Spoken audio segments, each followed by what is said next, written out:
This is Snakes and Otters, a pointless discussion of eternal questions. Get ready. We're about to live in your head rent-free. Hello, Otterites. This is episode 227. I am Martin. And I'm Robert. I'm Francis. I am Marcus. And I'm Andre. And I'm Cajun. Okay, we got all of us in. All right, so request of the three newest members of our half dozen here, figure out who's going when, because there's a very distinct pause. Every time I've went last. Okay. Every time. Okay. Come on, guys. You two figure it out. All right, yeah, there we are, folks. But yeah, episode 227. We're here. This is Francis sitting in the captain's chair. We're going pop culture this time, and I'll give you my the second most famous quote from what we're talking about today is, "Come with me if you want to live." Mm-hmm. All right? The Terminator franchise. I've been waiting to do this one here for a long, long time because I've always wanted to say with my Arnold voice, "I'll be back." What I'm just curious about is how he's going to tie this into Star Trek. That was rhetorical. That was and highly facetious. rhetorical, Yes. wasn't it? It That's won't right. be hard. It won't be hard. That's correct. Well, That's what she said. Yeah. And I didn't even get a comment about bringing up the rear. We did Come on, you slide guys right falling in down there. on that one. All righty, let's skip a bit, brother. We're talking about the Terminator today. Arnold Schwarzenegger's the movie that made him the bankable star. You can argue. Mm-hmm. He had Conan just a couple years earlier that showed he could lead a picture, but Hollywood was still a little leery. And then all of a sudden, this low budget flick comes out of nowhere and changes everything. It became a fantastic phenomenon that is still going on today. You could argue. We were talking in the show prep that apparently there's an anime series coming on It this. said August 2024. So, yeah, I mean... Terminator Zero is Terminator what it's Zero. called. See, the gift that keeps on giving. This thing has got some long legs because, you know, the first movie came out... Just like gonorrhea. Sarah Connor. Yeah, well, I mean, yeah, Sarah Connor... Well, you got to wonder why she was so dang mean. Yeah. Well, you know, this stuff has had a lot of iterations, a lot of changes. We've had 6 movies and a damn fine 2 seasons of a TV series that I know at least Robert watched. Oh, I have no, not. You It has did been not. on my list forever to Well, I get know to. Cajun I've watched seen quite a few of them. Maybe not all of them, but I've seen quite a few of them. Did when it was anybody coming else out. watch it? The Terminator, the Sarah Connor Chronicles? And it was good. It's on the to-watch list. Oh, well, I would encourage all of our listeners to give this one a watch because it is probably one of the best done TV series, certainly that Fox ever did. With the exception of maybe Firefly. I know there are folks out there that'll take me on. So who starred in that? That's Lena Headey. And Summer Glau, which I'm thinking, Oh, Summer come on, Glau. guys, you've got to know Summer Glau. Well, yes, we love Summer Glau. Yes. Absolutely, yes. So, and it was an amazing. We'll talk a little bit about that in a little bit here. But I want to talk. You know, we kind of have to start at the beginning of all this, and I know we want because I know we've all seen the original first Terminator, and it's many respects in our formative years because we were in college. Thereabouts, late high school, early college. Andre was a little bit younger. You were 14, you said? Yeah. Yes, freshman year. Pup. Right about that time. Pup. But it was a freaking amazing movie. It came out of nowhere. All of a sudden, you're hearing about what? What's this? Arnold's got a new movie, and it's good. And then I went and saw it and got blown away. It literally is one of my favorites. A very imaginative take on the time travel type piece. Ironically so, yeah. But Very that's not all the imaginative. franchise is. It's not a time travel It's franchise. a fusion of horror and science fiction. It is that, absolutely. That's one of the things that's really great about it. And it's It's all, post-apocalyptic genre. It's very much so. it is a dystopian movie with hope. I'm glad you mentioned that because that is exactly one of the things that the first 2 movies, anyway, bring a great big heaping basket full of is because it ends on both of those 2 movies end on a hopeful note. Yeah. Because you've spent the first 2 movies before that basically saying we're all wiped out and there is no hope. Civilization is gone and we were literally about to be destroyed. And then of course you hear the Kyle Reese in the first movie, the great Michael Biehn talks about, but there was one man who taught us how to fight. Yeah, the future's not set. That's Until you get to the third movie. Yeah. Well, from a writing perspective, this is one of the first prime examples of mixing genres successfully. You're exactly For right. so long, people said you can't mix genres. You can't even mix two genres hardly together. But this one successfully mixed 4 or 5 different ones. That's right, because you've got sci-fi, you've got horror, you've got the dystopian sci-fi, Post-apocalyptic. post-apocalyptic, yeah, and then And a bit of a love story in there, too. oh, absolutely, that's right. Which always makes A very time-jumping love story. Oh yeah, which they play the heck out of that as the movies go on. But I wanted to just get some impressions from you guys on that first movie, and just to kind of lay it down, just a teeny bit backstory. James Cameron wrote it. Yes, and it's basically his movie. He pushed to get it produced. Yeah. He directed and wrote, and you can kind of tell that there's a bit of it is on a shoestring. Oh yeah, It's a kind low of budget. it's kind of got that stop action. Harry, what was that fella's name? Harryhausen. Yeah. That sort of stop action Harryhausen feel to some pieces of it, but it's very creative, very imaginative, and again the ending, that hope that the future's not set, that this nightmare that I've lived through, Sarah, you may not have to. Because the premise is that a defense computer system, Skynet, becomes self-aware and decides all humans are a threat, not just the ones on the other side, launches all the missiles, and then decides to clean up the survivors through, kind of ultra violence and Yeah, for anybody who's younger that needs something I don't understand, he's basically the first Ultron. Yes. Dude spent 5 minutes on the internet and decided, humans got to go. Well, yeah, you're exactly right. And But and it's 5 one of minutes those for that AI. classic villain, just like Thanos or Ultron or Victor Von Doom. That classic. I have to destroy this to save it. Yes. Kind of idea. And the famous he decided our fate in a microsecond. Right, Which I yeah. love. And well, this is one of the first times we've done that, because ultimately the villain here has no character.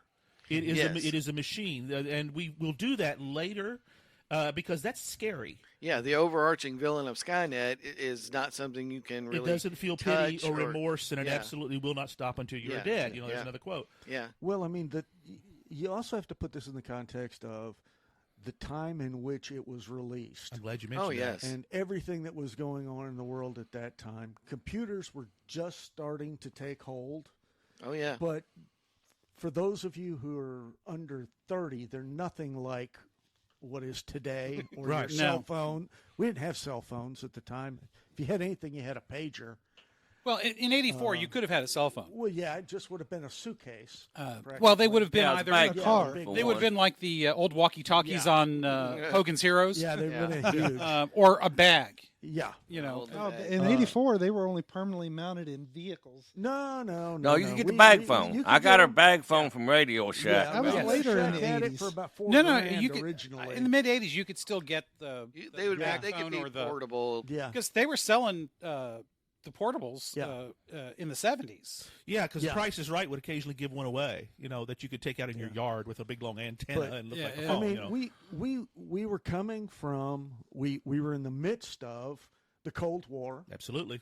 the prospect. I mean, we had drills in schools where you'd crawl under your desk. See, Kiss your ass I with never that. had Yeah. that. I never had You that. never I had did. those nuclear No, No, we drills? did not. We just had the fire drills and tornado drills. We didn't Yeah, have those. yeah, we had the tornado drills where we go sit Which in the was hallway. AKA But I mean- tornado drills were AKA nuclear bomb drills because you Yeah. were expected to dive under your desk like that was going to help. Yeah. Yeah, well, See, we didn't. We went in the hallway for tornado. Yeah, we did drills. too. Yeah.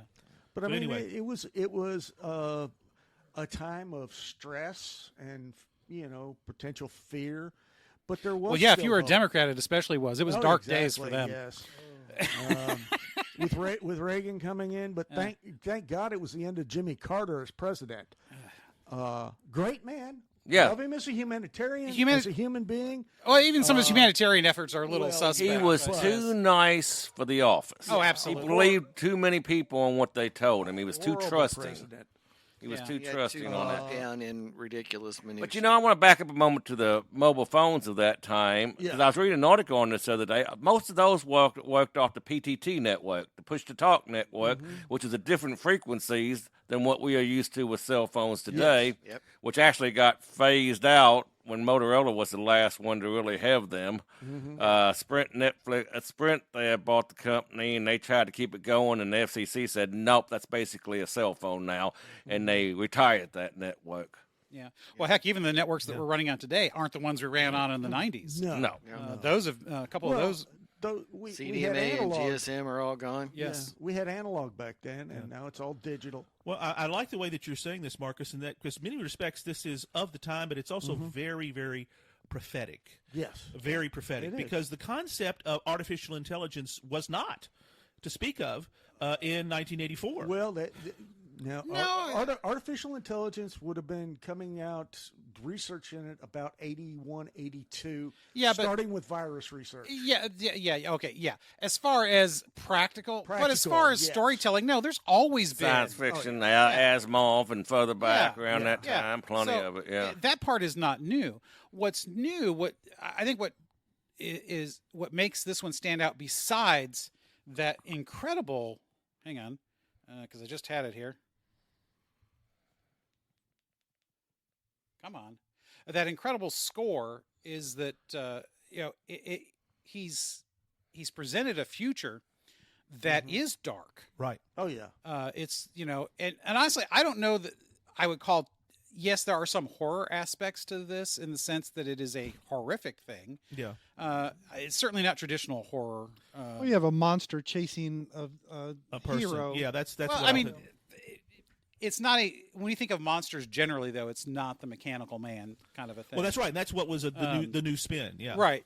Well, and the also the female protagonist. This is new too. Yeah. That was. I mean, Alien was probably the first. We've talked about this. Ripley was probably the first true female lead in an action film.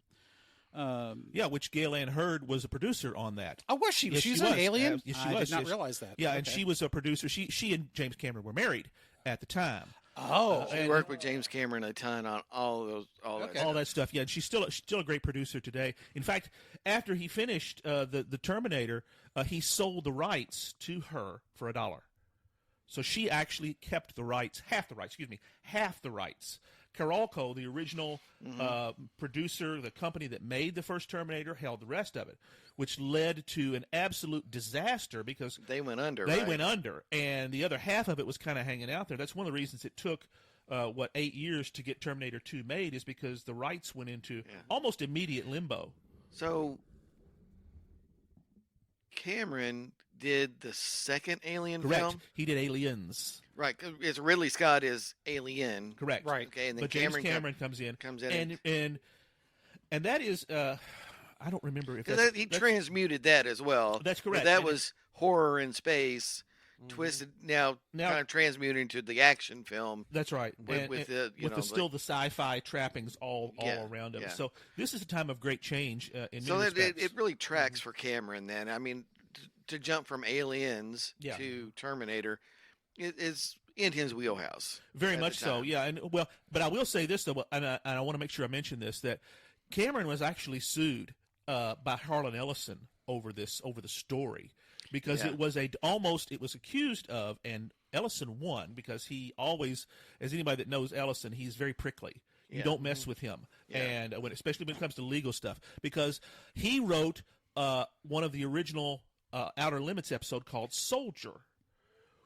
Which was starred Michael and Sarah, who we know from as Kang from Star Trek. See, There's there we go. The mic drops. But that story was very much the soldier who comes back and creates the future by his coming back. And Ellison said, "You stole it," and Cameron, they had to go litigate, and Cameron lost. It was that's hard. That's a hard thing to prove. Well, Cameron is, actually yeah. did admit he was heavily influenced by it years later, That's right, yeah. after the fact. Right. So that was which is a shame, but then again, that just shows the brilliance of Harlan Ellison. I mean, when it comes to that, this guy knew his But stuff. that's the great part of art. You take that inspiration and run with it and come up with something totally new. Or not quite so new. Yeah, It's but like it Asimov works. said, there is really no new original fully stories out there. I mean, you're taking versions of different things or life experiences and transmuting them into something that you're putting out. Yeah. But now the prior year, you had something that was also along these lines, except for the time travel portion of it, and that was War Games. that's The right. That idea was so of you know the computer- all of a sudden the concept of computers doing things on their own thinking is coming to the national consciousness at a Exactly. much more common and popular Yeah, way. I'd say though with war games though that the computer wasn't thinking; it was Learning. no, because if you remember, Tic-tac-toe. they play tic tac toe, but as far as the drama on that, what the crisis, it was a game that was being played, but the game wasn't properly. You can put it anyways. The game wasn't properly coded. This is true. yeah. No Because- fail safe. Game was real life. Yeah, it was using real life stuff. So in that way, that's almost more terrifying Oh, yeah. because Well, especially in the context of when it was done. Well, Yeah. Yes. at that time, it was more plausible as a reality. Well, you also have to remember too that the year before, the same time that War Games comes out, you also get the TV movie the day after, which Oh, yes. absolutely scared the bleeding dog shit out of me, and still does to this day. That is one of my greatest all fears is nuclear war, and I admit that quite freely. And that's because it affected me. But Andre? one of the factors that we're not taking in consideration why this has gone on so long is AI and the science fiction are all supporting background characters to the main story of of that. Yeah. But we're talking about the infancy of artificial intelligence. Oh, yeah. If we look at it today, I think it's growing into this where we have computers that you can chat with, and you don't know you're talking to computers, and it's growing. And Yeah. Yeah. I've often kidded that Amazon is the beginning of Skynet. Well, I mean, the Turing test, which was developed to test whether or not something is computer or passable as a human, Right. doesn't have much life left in it. The new AI models and what have you are taking it over. But ironically, one of the things have any of the AI yes, have they beat it? yes, Okay. they have. You've talked to a computer and but didn't know it. but it's not the repeatability of it. It's an outlier still. Well, and I would guess just based on some of the things that you've seen coming out of the large language model Oh yeah. learning processes, is that if you took the Turing test and let it go on and start maybe asking different questions, because now we know where some of the weaknesses are, Yes. which are it just makes shit up. Yeah. You cannot ask Yeah, one of these AIs for factual information and be sure that you're going to get factual Exactly. information. Right, which is Because that's it what- just literally makes shit up and presents it as history So or as so- fact. So what happens if Amazon becomes self-aware? Does it just send us lots of Chinese-made junk without us asking? No, we do enough of that on our own. Yeah, I was going to say, It doesn't need to. It already that does. started Yeah. happening, I believe, last year, the year before, when we all got those seed packets in the mail randomly. yeah, Here, plant these. Yeah, no thanks. But it's amazing where things are going, and with the advancements that we've had, it's going to allow something like the Terminator to live on, because you can either de-age Arnold now, like we're doing with a lot of the They older did that in the last stars, movie for a brief Yeah. scene. Yeah. and or just replace him totally with an AI. Interesting you say that, because that's and that's one of the reasons the big strike, the writer strike, was last year was because of that very issue. Exactly. Because a lot of the artists felt very Threatened. truthfully that that's going to happen, Yeah. because it's already been. And those and the two Exactly. two of the three most recent Terminators features that, because I just watched Terminator Salvation last night. As a matter of fact, the fourth is that the one with? Christian Bale. Sorry. Oh, yeah, that one's not. Yeah, Oh, I don't know if you guys has anybody seen that first? Yes. Yeah, I liked it. Okay. But it was and I was thinking about you when I was watching it, because I don't remember. he's pointing at me. Yeah, that's correct. We're audio. only.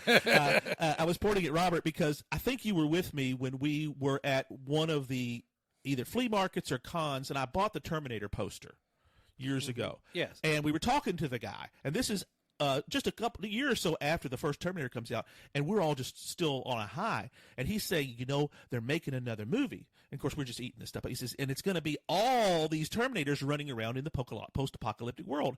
And we kind of like orgasm and go, oh, wow, wouldn't that be great? It's a nerdgasm, not an orgasm. Well, that's true. Yes.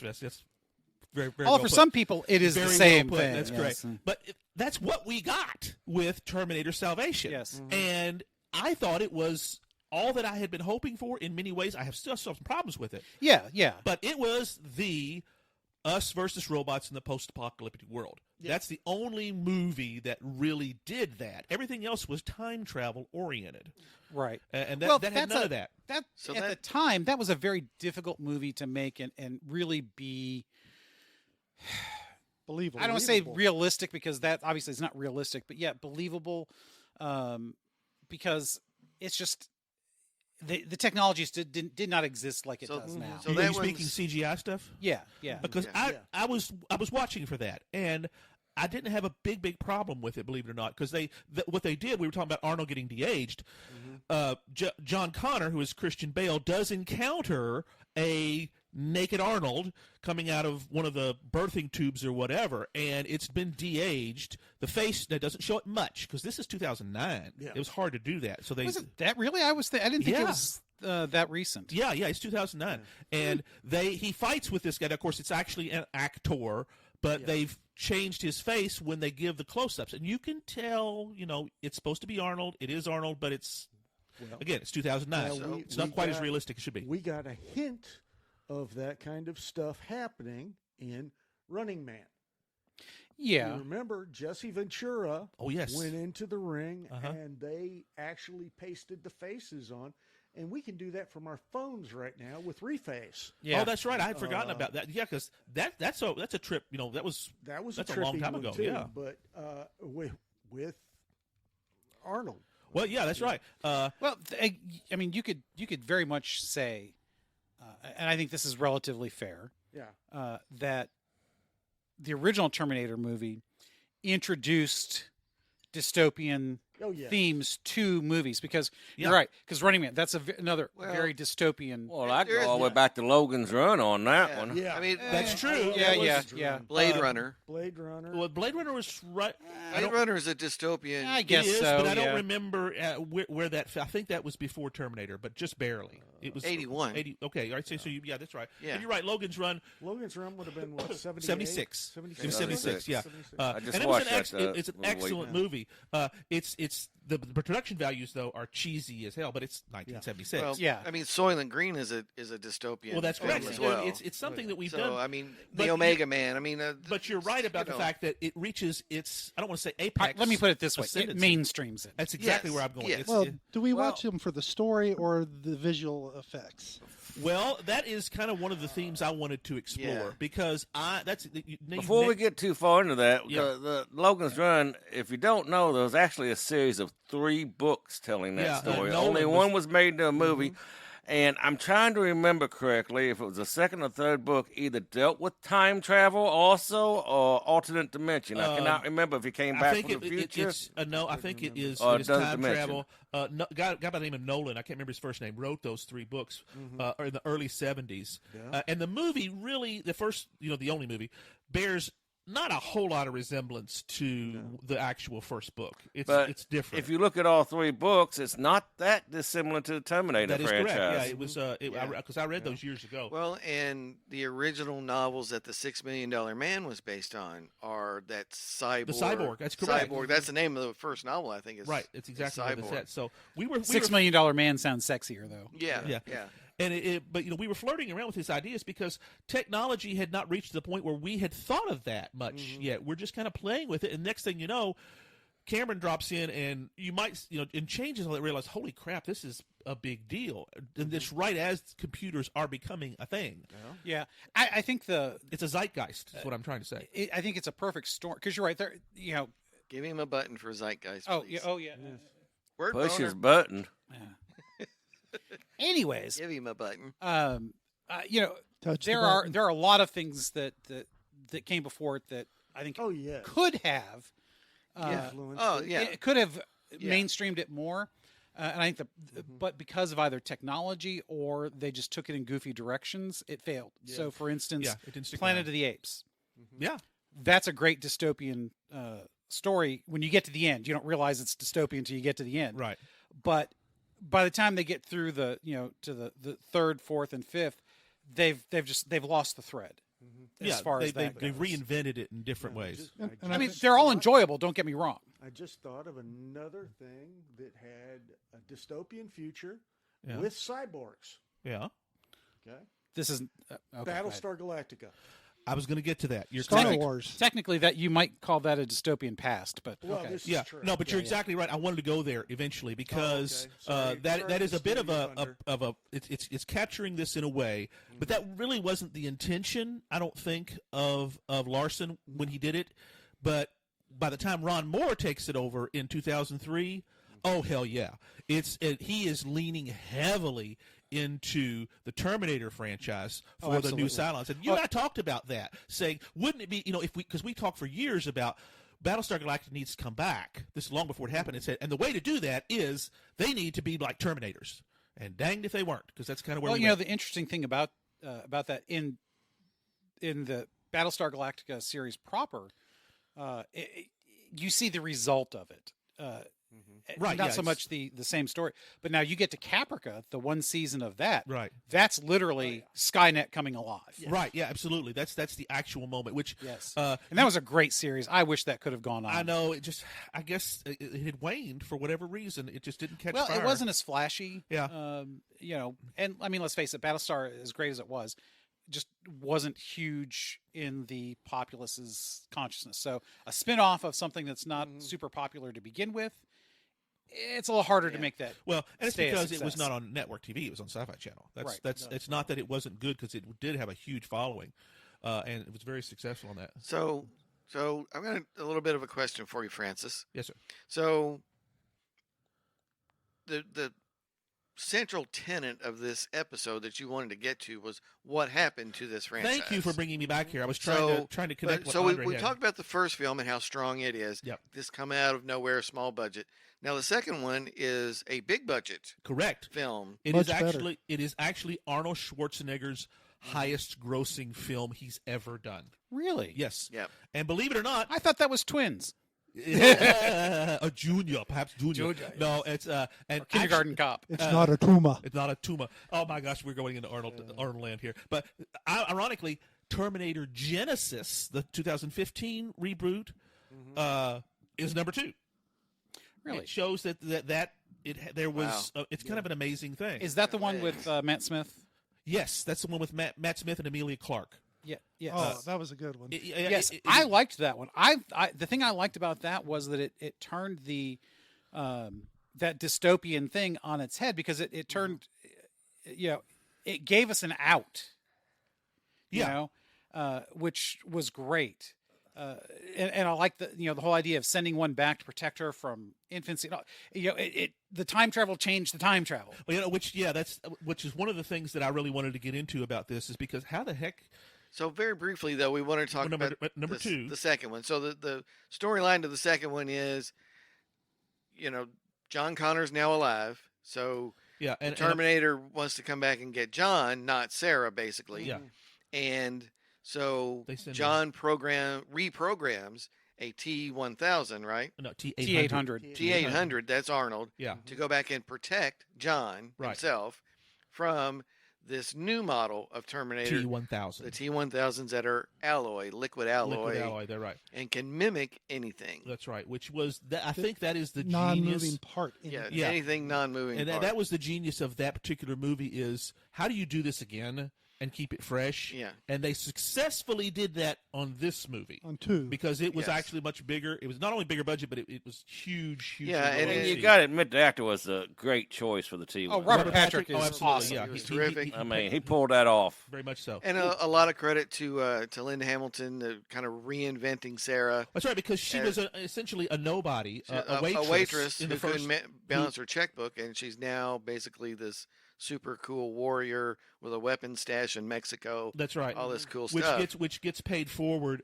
in the 2019 most recent one, but we'll get to that in a little Yeah. bit. I don't want to get So too yeah, far. and generally the second film was hugely successful It's and considered by many and the well best thought of. of the franchise. It has the best of everything. It has car chases. It has good versus evil. It has, the good guys winning in the end. Yeah, the first one has the best dialogue.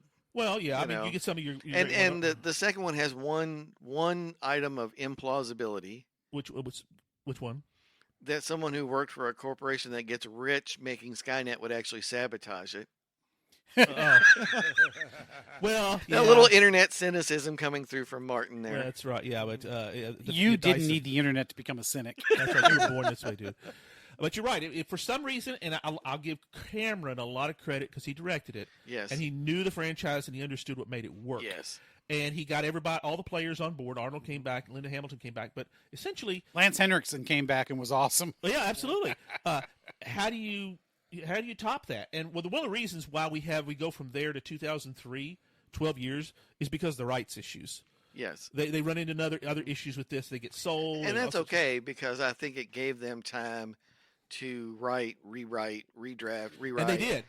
And really get through and let the technology Yeah. for the the imaging mature a little bit so that the and- liquid alloy was yeah. a little more realistic. And Cameron also does Titanic between those, which is, of course, Yeah, one he of was the a biggest- little busy in that time yeah. period. And even though he was not involved with the third one, other than giving it his blessing, but during that time, CGI actually comes to be a thing, Yes. so you can actually do that a little bit better. Has anybody seen the third movie? Oh yeah, yeah. Okay, I one want to make is sure.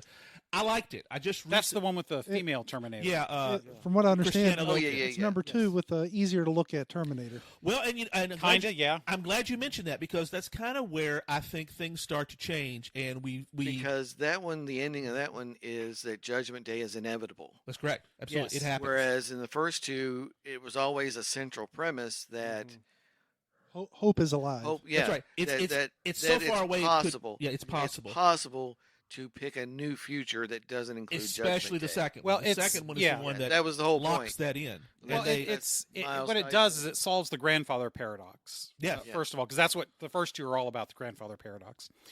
But which is can I go back in time and kill my own grandfather?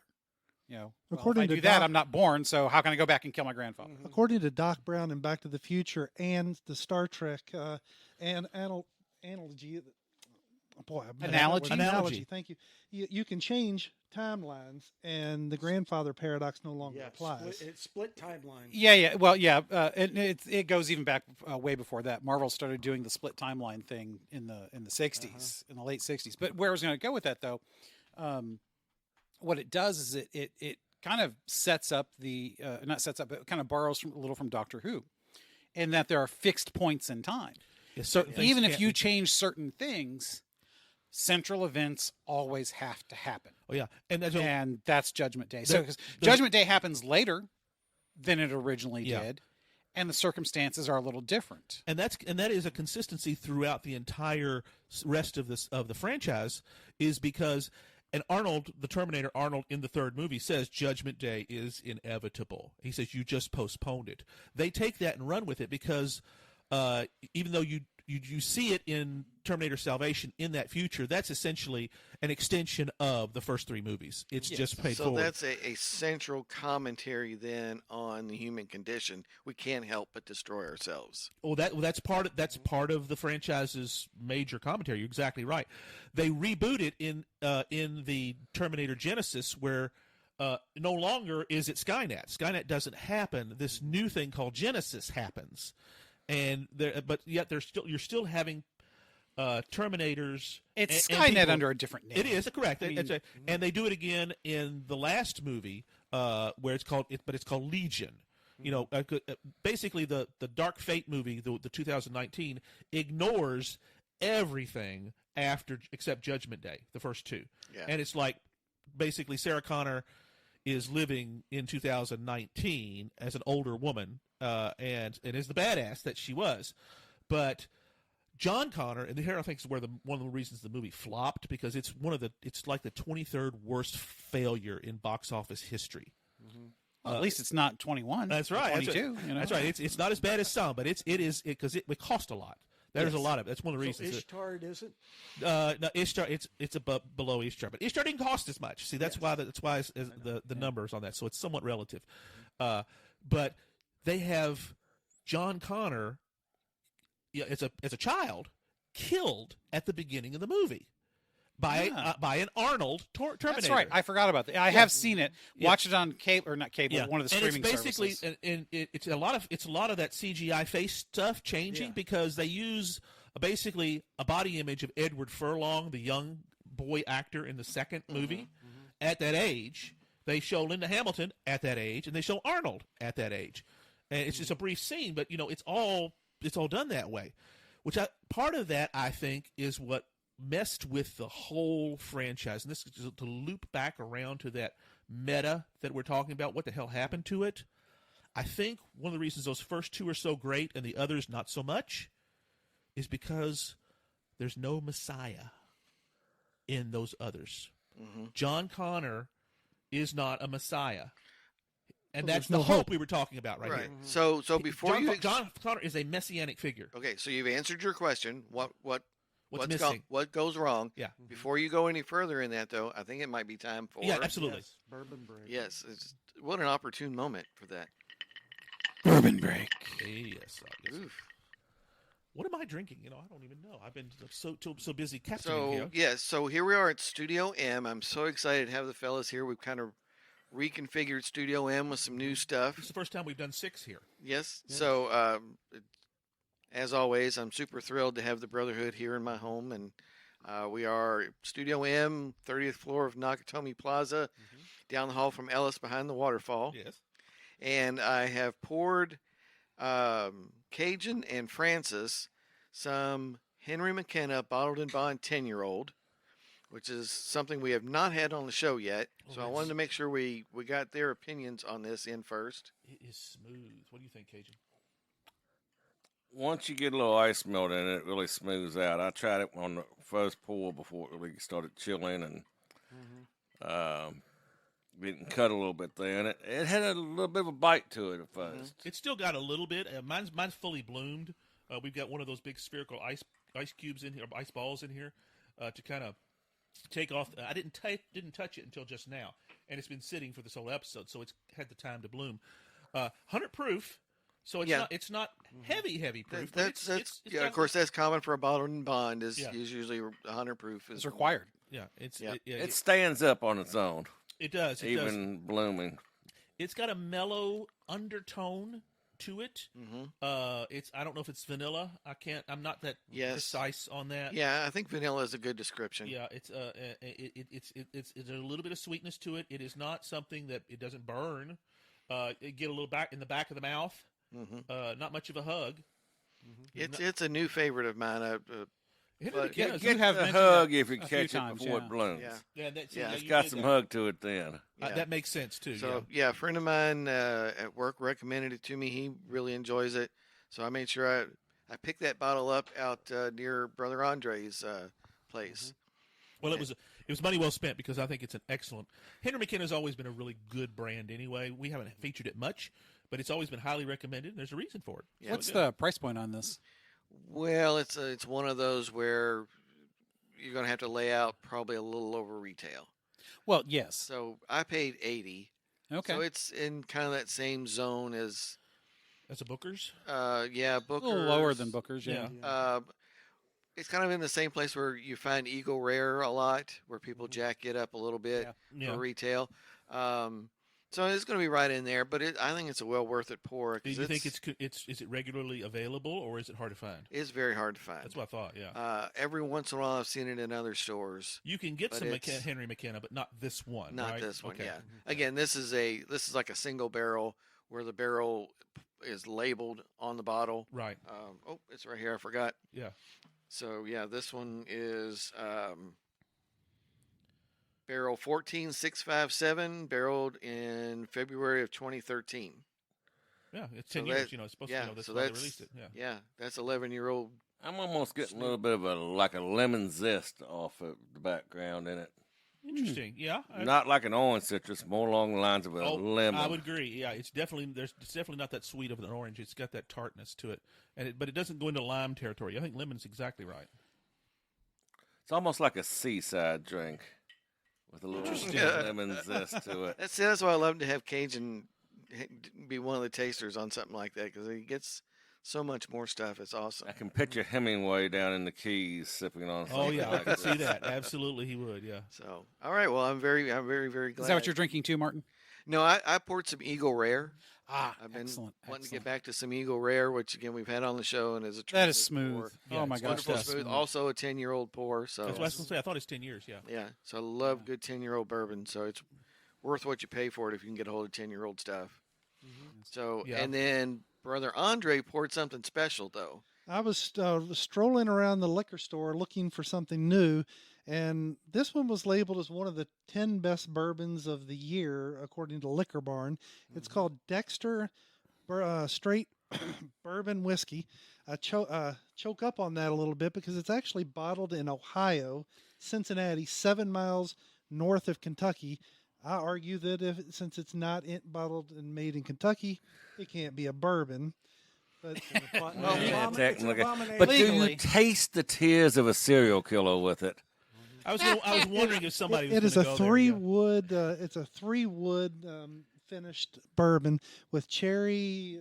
It's 200-year-old reclaimed cherry and maple wood finished, and those notes come Then out. technically it's not a bourbon. Bourbon has to be in white oak. Well, It has to be aged there, it but you has can to be finish aged, it in but other you can things. finish it Yeah. with. Eh, Well, I I imagine. think there's differing opinions on that, but I can taste the cherry and the maple.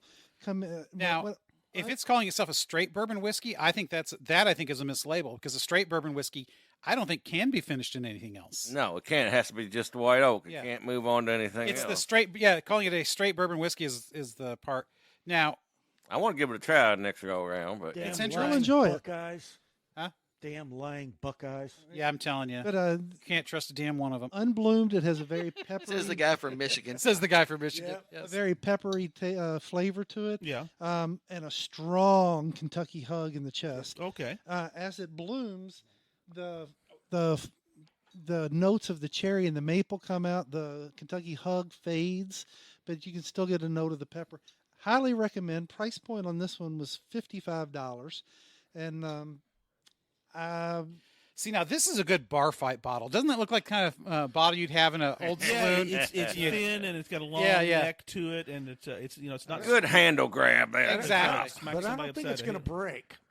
well, you Well, don't thick want it to bottle. break. They generally don't, though. That's That's the right. thing. The Not in real skull life. breaks before the glass All right. does. Well, that's awesome because now that's two that we've never had on the show. Mm-hmm. Now, Robert, I poured you Old Forester 1910. The 1910, and it's been a while since I've had the 1910. It's actually been a while since we've revisited any of the Whiskey Row series. We'll have to do that next time we're at my place. 'cause yeah. I've got them. This is I don't think it gets as much good press as the 1920, at least from us, because 1920 that's a bit higher proof, which I tend to gravitate towards just for the flavors you tend to get. But this has a great nose. You know, it does. some bourbons when you pour them, you get all the ethanol, no matter how much you try and blow that off the top of the ice. But this it's even complex Yes. on the Yes. nose before is. it Yeah. starts to bloom. And you get a little bit of that burn in that first sip, but it's a very complex bourbon at first, and it does smooth out wonderfully. It's mostly a Kentucky Kiss. I'm not getting a whole lot of finish in the chest, maybe a slight bit of warmth, but to me, it's mostly in the mouth. But it's just a wonderful Yeah. bourbon. I think 1920s generally thought of as our favorite, but 1910 is very highly reviewed and regarded. I'm is, slowly slowly migrating towards that. It doesn't seem as harsh. No, it smells very, very mellow and very well blended. Yeah. Yes. Yeah. There's a clarity to that There is variety. Now it's not a blended bourbon. Let's it's not make a sure that blended yeah. bourbon, but Yeah. the notes in it are very well blended. Yeah. There is a lot of a vanilla Yeah. in it that really helps with that. And caramel. I think Yes. a bit of caramel. yeah, it's got like a salted caramel yeah. to it, and it really stacks. it It, does, stacks it flavor does, on but flavor. It blends well. Yeah, Blends I well, don't it's know very what smooth. the mash bill is on this, but it does have a little bit. It's got I think a little bit more rye than some because you do have just a little bit of a spicy aftertaste, but it's not heavy. Yeah. It's not heavy at all. Although it's not blended of different varieties and stuff, well, it's still a blend of that recipe line from different barrels of that. Yes, it's not a single barrel bottle. I mean, Yeah. So there is a little blending going on in that sense to get that flavor line. Yeah. But I mean, it's not like they took like an 8-year and a 10-year and a 6-year, did that kind of a thing. But not blending in But the formal sense. The flavors complement each other very well and blend in with each other. Yeah, it's very complimentary, and you don't have conflicting things going on. Yeah, it's no. I mean, the amount you don't get like that distinctive pepper from a lot of the ryes. Right. It's a very subtle and really mainly comes in at the end, which is fine with me. Really good, good. And that's usually about a $52 to $55 bottle. Yeah, So- they kind of all go. They start with a 1870, the lowest price, and work their way up till you get to the 1920. I think I got that one, although at Sam's Club at like 46 maybe. Oh yeah, Not bad. Sam's Club is a great It's place got to a get good bourbon. deal. Yeah, They don't have a huge variety, but their prices are phenomenal. yeah. All right. So, Francis, continue, please. Go run with your hypothesis. My hypothesis is one of the things, and I was reading, like I said, the Terminator Dark Fate in 2019 bombed tremendously. And I was reading some of the reviews on that, and one of them talked about the fact that you kill John Connor as a child early in this movie, and then you set the precedent from there, and it says you kind of miss the point that the whole point of this franchise is humanity is depraved. They are doom. Judgment Day is inevitable, but a savior will be sent. I see. If somebody said that first part, I wholeheartedly disagree. Well, I understand that's the premise. Because I think the premise is flawed in that I don't think the movies say humanity is depraved. That's what I disagree with. Well, there were some comments in the third one and I think the fourth one that spoke about the fact that we all knew this was coming. There's some comments made with regards to that. I don't think anybody used depraved. No, depraved is probably not the right word. I think it's in the third one. Yeah. Arnold says, you're going to destroy yourselves. Exactly. It's in your nature. It's in your was in the nature. second That's one. it. Well, see, to me, that's an entirely different thing It than is. It is. being I think so. depraved. Yeah. Depraved is Sodom and Gomorrah. Yeah. All right, well, change the word, but ultimately I mean, it's self-destruction. self-destruction. We comes are from a competition for whatever. Well, it An comes from our fallen nature. Yeah, an ideological competition or a competition for resources and that's or whatever. that's the premise is Yeah. that humans are inevitable to destroy themselves. However, that is not the end, and hope will arise because one man with a vision shall come forth and lead his people. So it's a very mosaic. You forgot and- to pause after one man. one man. One man That's right. with a vision. It's a very mosaic motif, and it's also a very Christological motif. Well, Give him a button. Messianic too. Christological. Word boner. To me, I think the franchise didn't necessarily go off the rails. Yeah, you can argue, okay, yes, Dark Fate kind of did. Yeah, it was not the greatest movie. Plus, I mean, let's face it, with all the main actors, they're way too old to be doing this movie. I mean, And that's part of the thing. that's It's part run of its it. course. Yeah, but to me, because you're doing time travel, that opens up so many possibilities for the changing things as they did and what have you. If you want to say that went off the rails, look at Dark Fate. Well, then you got to say, well, Star Trek went off the rails. Look at Final Frontier. Well, that's correct.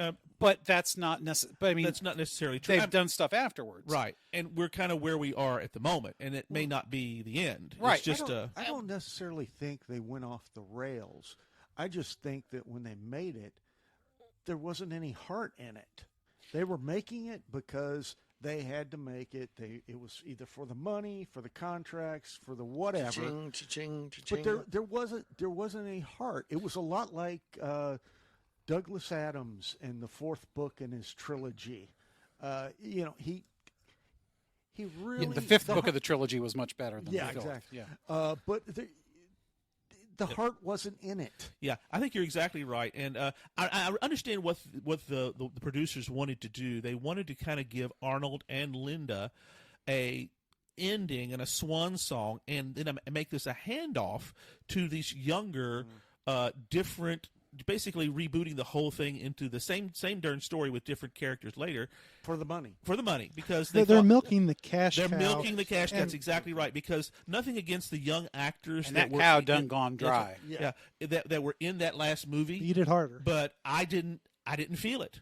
I Yeah. just, I Yeah, don't know what it is. I think that's my feeling about lots of franchises. And that's exactly where I want to is go with this. that, there's only so many stories that you can get out of this, and after that, leave it alone, guys. Well, that's exactly You it. can, you can And, tell when a series is coming to an end when A, they start having musical episodes, or B, they start altering timelines so they can write cheap stories, knowing that you'll come watch it. yeah. Or hoping anyway. I mean, there's just a point where it all jumps the shark. Yeah. Well, and that's kind of what I'm suggesting is You'll need to explain that to the younger viewers. did the Terminators they- franchise Fonzie. jump the shark? And if so, when? Because I was delighted to hear that you liked Terminator Genesis. It was good. Oh, I did, yeah. I did, because that was an attempt to totally break free of what had been before. The other four were Exactly. still a part of that. And I'll give it, but it was panned in many ways. They liked Arnold, but nothing else about it, critically speaking, really. I mean, Emilia Clarke was just, Critics are idiots. I know, but Emilia Clarke herself distanced. She says, I didn't like, and some of it was the experience with the director. She says, it was a bad experience all the way around. I'm glad that they're not Well, going at least she didn't have to take her clothes off in this one. Well, she did, but you don't see much. Because So like basically, you did we in Game of had. Thrones. in Game of Thrones, you're exactly I right. was gonna say because- basically we had House of the Dragon in the past meet the future. yeah, that's Matt something like that. Smith is in I mean, House Yes. of the Dragon Well, that's now. right. Yeah, so. exactly. So it's but I think what my biggest issue, just as a quite aside of that movie, I did like it in many ways. I thought Emilia Clarke was a fine Sarah Connor. Oh, younger. absolutely, yes. But Definitely. what really messed with me, I thought that was really awful, is they made John Connor the villain. They took the messianic figure Yeah, and that was- totally corrupted him and turned him to the dark side, which is what I'm sure they were working on, and made him Skynet.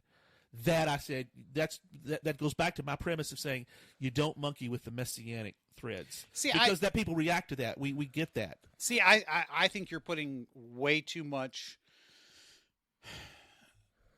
giving way too much credit to this messianic. Because yes, John Connor is a messianic figure. However, it ain't that kind of movie. No, it's not. To quote Harrison Ford about Star Wars, you Yeah. know, because Mark Hamill said, "Hey, we just got out of that trash compactor. Shouldn't our hair still be wet?" And Harrison Ford looks at him and says, "It ain't that kind of movie, kid." Yeah. And I think that's the same thing with these. These are not meant to be deep philosophical movies, even They're with fun. some of the stuff that you look at and see in 1 and 2. 1 is probably the most deeply philosophical. It is. 2 kind of rides the coattails. Yeah. And kind of you kind of get a little bit of both. That's why it's probably the best of all of them, because you still get that message of hope with the action and the explosions and what have you. And then all the rest of them, whether it be It's popcorn. 3 or Salvation or Genesis or Dark Fate, it doesn't matter. All they're doing is trying to recapture the magic. Right. And of the explosions. They do in varying ways, because even Dark Fate is not 100% totally awful. There's No. still some Yeah, good there's points. good stuff on There's it. still some good I stuff. thought Arnold did very well with trying to reinvent this cyborg character who decides now that he has no overlords, he kind of works to become human. Right. It was a decent way to at least give him a real role, and Right. and Linda Hamilton the same way. I kind of liked that, but I guess at at the core of all this, maybe this is me, but it's what I call the Michael Bay syndrome. Is that for many people, it's all about the explosions and The lens flares. and all that stuff. And I'd like to think maybe I'm beyond that. Maybe it's just because we're older. I'm thinking, but that's just so second grade. Yeah, I don't Is care that? Re- about yeah, none of that exactly. stuff. Our resident cynic over here is I she's mean, probably the best person to speak on this, Martin. Number one for a film really to hook me is the interaction of characters, Absolutely. dialogue, Absolutely. and how they react to each other. You know, that was a huge part of the first two. Yeah. Is the great lines, the great dialogue, and especially in the first one, it's not just John and Sarah, but it's the police officers even. Kyle. Yeah. Y- Kyle and you- Sarah. Kyle and Sarah. Yeah. Yes, I'm sorry, Kyle and Sarah, and you know, Lieutenant Traxler. And, yeah, all those characters they had a pulse to me. Yeah. Absolutely. know, That's Cameron. He Paul was- Winfield, right? Yeah, Paul Winfield, Yeah. Lieutenant Traxler. Yes, right. you yeah. know, Even though superb. he gets killed, almost everybody gets killed. As you go through that thing. Well, technically, yes, everybody does get killed. That's right. Ultimately, yeah, Sarah Connor is the lone survivor at the end of that daggone movie. Well, but I mean, I meant just- with Judgment Day, but yes. Well, yeah, I mean, it's just that was a kind of a they gave that character some pieces, and he Which is- seemed real. which is my entire. There's no scenery chewing in any of the other movies. Well, yeah.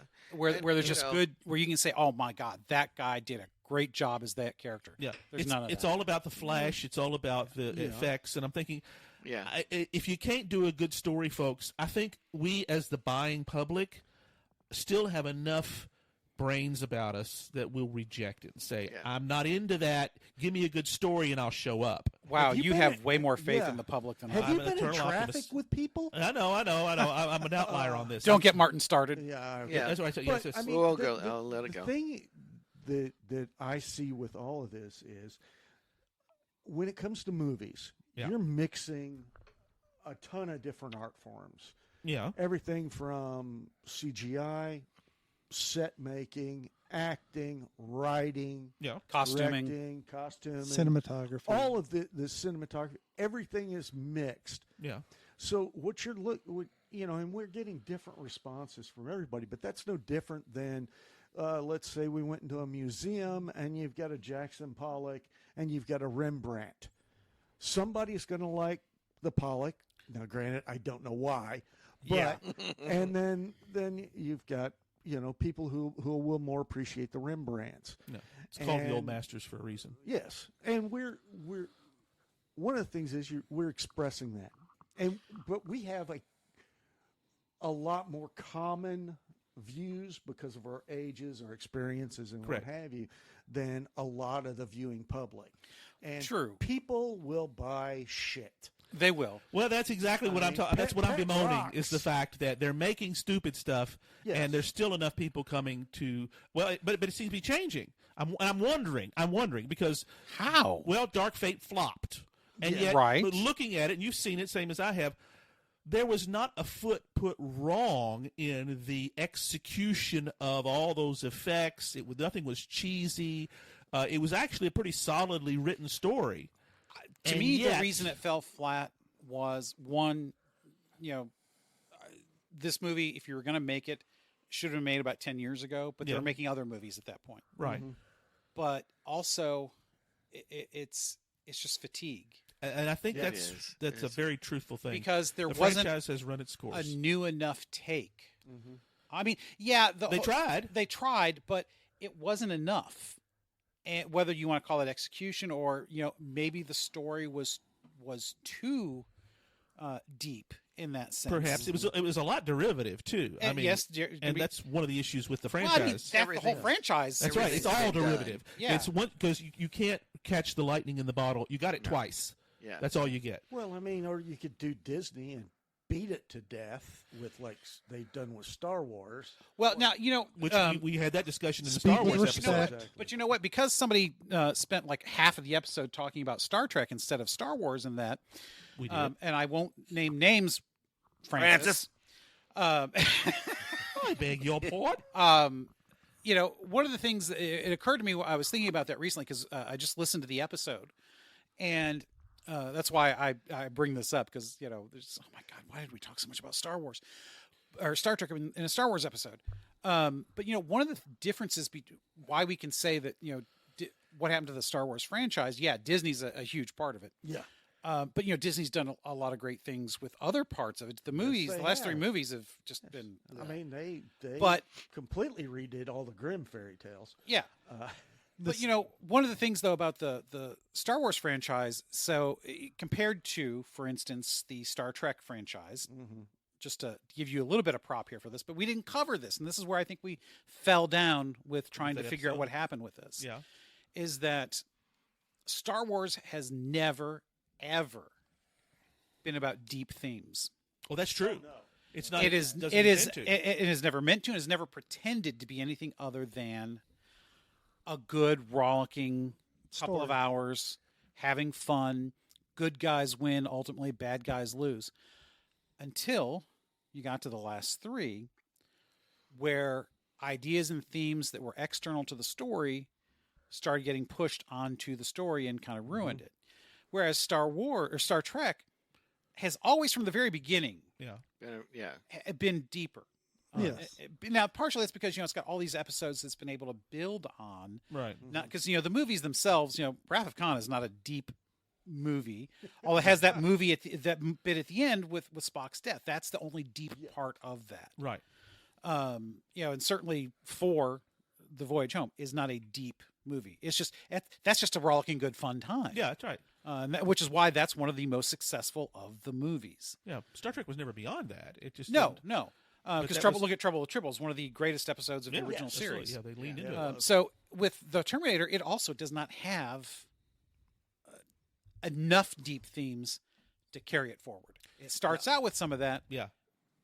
But it but loses. you can its only rep- go so far with that particular theme, I think. Yeah, Well- then- Well, then the you rip it. world Public moves example fast. right now. Just come out. Kevin Costner's new project, Oh, yes. Horizons. Horizon. It's Yes. supposed to be a 4-part movie. That's right. And the reviews that's getting it are hammering it for having too many threads, too much storytelling and building going on in the first one that people don't feel like they're left wanting more because there was too much in it. In a sense, they wanted more wrapped up in one movie. They're not taking the mindset that there's 3 more parts to go yet That's to right. flex the story out. Costner got It's us. like Rooker told when he was interviewed for it. Get real. There's a lot going on. It's got to build. It's got to grow. That's right. This is a massive story, Have you- but did- the public doesn't want that. Have you seen Well, it yet? No, I have I'm not. sorry, I watched it last weekend. Yeah. Maybe it would have been better served being released on Netflix or one of the streaming A services. miniseries, and Costner was criticized with that, saying, why isn't this a TV miniseries like Lonesome Dove, which did 4 parts, and it was, you were able to see that development. He got a standing ovation at Cannes with it, and he's. I've heard it's supposed to be a great movie. It is. It's a very good movie, but you're right. It's a slow burn, and and Mrs. Francis was very clear that the same thing. Says, wait a minute, we've got these 5. I think it's 5 thread lines, and we don't see how they relate. And as I told her, I said that's because this is part 1. You've got to invest in this to get the rest of them, and I'm See- hopeful that and they part, just wrapped part 2, filming wise, I believe. part 2 is scheduled to drop in August. August. Yeah. So it's going to be very close together. those 2 will hopefully reach some level of plateau. Yeah. Before But the you know what? next 2, The which are dreaded not word guaranteed. closure. The Yeah. other 2 are not. The 3 and 4 are not guaranteed. But They're not that's the even thing, filmed. though. If you have to, because it's like a 3-hour movie, right? It is. Yes. Yeah. 3 hours for one part, So- one chapter. Which is fine from a storytelling perspective. But if you're going to put that into a movie, and you've got these 5 parts, and you can't see any relationship, that is a failure in storytelling. There's Because some, because but not you a lot. can't you cannot expect people to sit for 3 hours and watch 5 different stories, because they're going to walk away. What the hell is going? Why It sounds like he needed to return to the '80s theme of having what were those like the Thornbirds miniseries. Miniseries like Lonesome Dove. Yeah, That's well, exactly that's what I the said. same It's, thing. Film them would have been all at better once served as and- Netflix. and give them out in small doses every month or so. Yeah, and Costner was criticized, and he's taken a hell of a financial risk on this because he's backed this thing. He's put a lot up. Put a He'll be lot of his okay. money on it. I hope so, because I think just watching it, I think it is a fantastically done story. It is an epic. There's no question. It's called an American epic saga, and it is. It's probably up there with perhaps the greatest scope of anything that's ever been filmed. nobody does. That's 12 hours. Even Lord of the Rings doesn't quite. That's as close as you'll get to that. But Well, even those, if you include The Hobbit, it goes past 12 hours. that's right. Yeah, and but each one of those movies has its own separate beginning, ending, and pausing, and you see, Exactly. and that's especially the first three.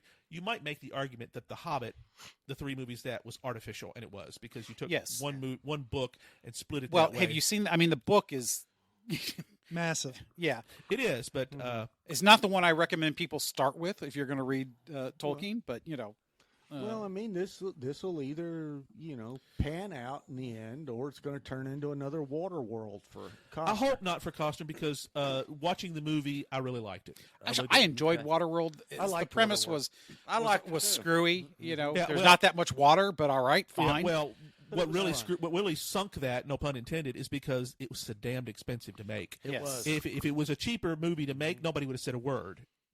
Because it was actually, as you say, it was well done. Yeah. I I and liked Costner it. was at his height. This is right after Dances with Wolves. He's done, he's had a huge string of hits in the '80s. He was a bankable star no matter what he did until then. So, interesting thing that while you're talking about what's Horizon? Is that what it's Horizon, called? yeah. Horizon. So, one of the things that ultimately, if that is a success, that's going to be partly because it's telling a single story. Right. Granted, over some 12 hours, which is again fine. I have no problem with that if I can watch it bit by bit. But what makes the Star Trek movies and TV shows relatively work? There's some stinkers in there. Don't get me wrong. All right. And what makes, for the most part, last three movies of Star Wars aside, Right. because that's just bad stories and execution more than anything else, is that you have a really well-defined universe Oh yeah. Yeah. in these cases. You have the same thing in some other things too. The Marvel movies. Yeah. You have a well-defined universe. Terminator. Well, that's my point, though. Yeah. Terminator does not. It Right. kind of blows the edges of the universe out. And, Yeah, they keep re-timelining it over and Right. over, and Redefining that's where it. you lose your. And if you want to say Consistency. it went off the rails, that's why it went off the I rails. think Not you're necessarily where, but by I not think having you're a right. standard universe, Yep. Yep. that hurts it. Because by the time you get to Genesis and to Dark Fate, everything is we're ignoring this, we're rebooting this, we're retimelining this, and I'm you have thinking to spend a lot of time in the story reestablishing this whole new universe. That's too. correct. You could It's- argue that each story in the Terminator series is a different timeline, separate from each other. mostly the first two are absolutely one time. The third one pretty much is intended to be an extension of that. But by the Because history has been changed. but it's exactly. It's a rebooted timeline from the first one. I see. I don't like. No, it's and- not a and I rebooted can't because it's figure not out the Alternate word. timeline. No, it's just. A new timeline. No. Different timeline. You should really speak into the microphone if you're going to. A different timeline. See, I think when you start talking about alternate timelines and different timelines and blah, you really start losing people who are not serious nerds. And I think that's exactly Yeah. where the so issue I is. prefer not to even go there. Yeah. Because again, it's not necessarily it's just an altered. Things have changed. Yeah. To use an example, and God forgive me for what I'm about to do. So you look at yesterday's Enterprise. Yeah. So same timeline. Yeah. It just gets changed, Right. and then it gets changed back. Right.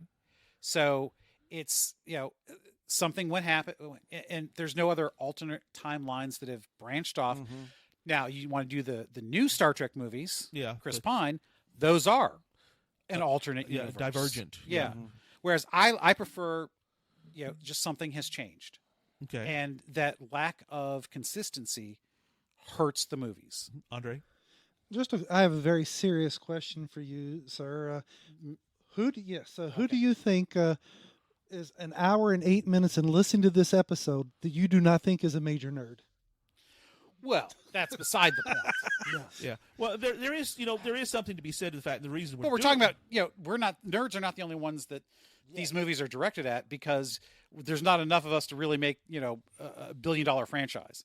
I mean, my wife is not a Marvel nerd, but she goes and sees all those movies. Yeah. Okay. And the Terminator, say what you want to, they make money. Well, except for the last one. Right. Believe it or So not. was that even out in the theaters? Honestly, I don't. Dark Fate, it absolutely did. Yeah, Because first time I encountered it was on one of the streaming services. Like, Yeah. my God, what did they do? Release this direct and there's to something to streaming? be said for the fact that marketing is a huge part of the budget, and maybe this was marketed poorly. But I do Maybe. remember when it came out because Yeah. it was a big deal that Well- Linda Hamilton was coming back. Yeah. Yeah. That's what they kind of said. That's why it's here it is new and improved. Kellogg's Frosted Flakes that you loved it as a kid, now love it now, and it just didn't. Yeah. The ship had sailed. I think you're right. I think we've muddled the waters so much people can't. You need a scorecard to keep up, and this was attempted, according to the promos anyway, to ignore Rise of the Machines and Salvation and Genesis, and just basically make this a direct sequel to Judgment Day, which was considered the glory days of the franchise. Yeah, and and to be fair, if you really wanted to talk about it as alternate timelines, it's because they made Dark Fate, you could absolutely make the argument that Genesis and Salvation, I guess, were different timelines. Right. There's some talk about that. Well, speaking of distribution and trying to prepare for this episode, I watched 1 again, 2 again, tried to watch 3, couldn't find it on any streaming services, and you can only buy it. Yeah. But I did watch Genesis on a streaming service. Why is 3 not available on streaming services? Does anyone know? Well, I think it's a rights issue. I do believe because the rights for that, the first 2 were pretty much in one bucket, so to speak. And then by the time it took them forever to get the rights back, and somebody else had them, and then they went away again because there's a bankruptcy involved in that one. So that's probably why by the time you get to Salvation number 4, the rights are fairly secure, that's why the last 3 movies you can get, but that one was kind of in limbo. Okay, and that's my prognostication. And plus it was not well regarded. It critically was very poor because again it does feel like this is the same as 2 just with a chick. Well, that's exactly right. And Yes. so and I just wanted to say and add in that one of the things that turns me off of a franchise quickly is when it mutates from telling the story on film to worrying about its marketing tie-ins. Yeah. That's always my criticism of Return of the Jedi is always that feels like an extended commercial for toys. Yeah. And so whenever any kind of franchise gets to that point, and I think Terminator did as well, that it became, an extended commercial for the marketing tie-ins. They were more concerned with. I don't remember a whole lot of. I don't either. That's it's not so much toys, but it's I know there's other marketing pieces to it. And it just feels Well, it like must have flopped at that too, because I mean, there were some toys. There's I think, but there's I think books. There's books too, isn't there, for Terminator? Yeah, but Maybe. not really. I mean, there were comics, but not really. I mean, there were But it's again that you're talking about the Michael Bayification of things. Oh yeah, that's another piece of it too. Again, the younger viewers can't follow these complicated stories, so let's just make lots of explosions. They'll like that. That's very well put. That's what I've been trying to say the whole time. Well, yeah, but you know why they do that is because it does work a lot of the time. Well, and it draws in kids. Kids will beg mom and dad to go, and so mom and dad will go to something they might not otherwise go to. Mm-hmm. But and have a decent time. Yeah, they won't hate it. Yeah. Well, they go because the kids wanted to go. I mean, it's well, that only gets so far. It's like going to NASCAR to watch for a car wreck, or a hockey or going game. to a hockey game to watch. Just the as fight you break get- Going to a fight, waiting for a hockey game to break out. Yeah. Yeah. You're going to a boxing match to see somebody knocked out. Yeah. That kind of thing. So it's the Coliseum. Then. Yes. That's what we're is. about. We It- still On the haven't. Met Circuses, yeah. Yeah, that's right. Yeah, that's right. That's what we're about. So it did go off the rails. We're saying. I think in number 3 yeah. is fairly definitively the opinion. And I think you're exactly right. I think that's kind of a shame. 3 was so much of a retread. And you're exactly right. I liked 4. I really liked it. I thought that was an attempt to do something different with it, and it was not because there's no time travel in it at all. And they have Sam Worthington's character is is a cyborg, kind of half human, half robot, and you try to explore, okay, what is the difference between man and machine? I thought there were some great themes in it. They had some tremendous effects and a hell of a lot of action. It's essentially set completely within the war. That's correct. Within Exactly right. Hey, it's got Michael Ironside as the commander-in-chief. Come on, guys. Can't go wrong too much there. With that one. Okay, but now you forgot to get back to the TV show. You're right. You haven't gotten back to that. You need to finish up with that. That's right. Let's finish up with that because I was getting ready to wrap this up. You're right. That, to me, is probably the best take, certainly after Judgment Day. The Sarah Connor Chronicles, it's intended to be essentially an extension from Judgment Day, whereas another Terminator comes back in the pilot, and yet a second Terminator comes to save John Connor. It's Summer Glau. Pretty little one. And yes, she is amazing. Yes, and they take the time because you have the time in you had 2 13-episode seasons to explore her not search for humanity. We're not doing Data here, but her attempt to integrate within and protect him, and at the same time broaden her character. Because she is a character. She's given the opportunity to do that. You also explore the mother-son dynamic. The messianic themes are there. And you also have the huge danger of this Terminator that doesn't get destroyed. He reinvents himself and works through a huge part of this. And also you get to see John Connor grow into this amazing leader in the second season. You think he's just this kid that running around being a kid. No, he's not. He does some seriously badass stuff. He does. And that's another note, though, that you need to add to that list is we have John Connor being groomed to be a leader by Sarah, but also still trying to be a kid and enjoy life at the same time. Complications. None of that really happens in any of the films. That's correct. He's basically a doofus in all first 3 of the films. That's right. This is a totally outside view that we hadn't seen before when they did the show and did it well. That's an important. I think really that's an important failure point for number 3. Josh Friedman is the guy who's the showrunner of this. And he was bloody amazing with this. He's doing Foundation now. He's done several other things, but he got it. And I think if you want the actual perfect extension, I'm not going to diss on the first 2 movies, but if you want the perfect extension of that with all the good stuff there, that's where you want to go. Okay, so watch the first 2, then Sarah Connor Chronicles, and forget the rest. Yeah, again, Genesis is a good story. Yeah, for its own sake. That's correct. It's what different. I like about Genesis is because it's a what if. Me. That's a very. Or if you're a so. DC fan, it's an Elseworlds. Yeah, it's very much that. And that's what I like about it because it's taking what you know and turning it sideways a little bit and playing with that, which just shows you kind of how tired the franchise had to do gotten. that in order to get something else. Yeah. They because they were also banking on here's Amelia Clark. Yeah. Well, and you're bringing back Arnold. Arnold was in it. Yes. That was because he's still. This was post Governator time. Yeah. And he's been trying to get back into those things. He was one of the things that was praised about that. Neba.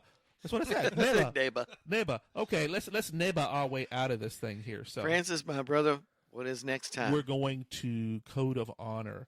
And I do believe you're captaining that one, Martin. Well, that's his house, so that's his house. We're so Studio M, so my turn. That's right. He has sent us the quote ahead of time. I won't spoil any of it. You have to tune in next episode. But it's going to be an amazing discussion, as it always is. We'll be back. I'm glad somebody said that. Well we hope done. you enjoyed another pointless discussion of eternal questions. Remember, new episodes drop every second and fourth Friday at 6 a.m. Eastern, just in time for your morning commute. And every fifth Friday, we drop a special Hoopajube episode. Spread the word we are on all the major platforms, and leave us a review. That helps others find us. We're also on Instagram, Twitter, and YouTube, as well as our website, snakesandotters.com. Join us next time. Same snake time, same otter channel.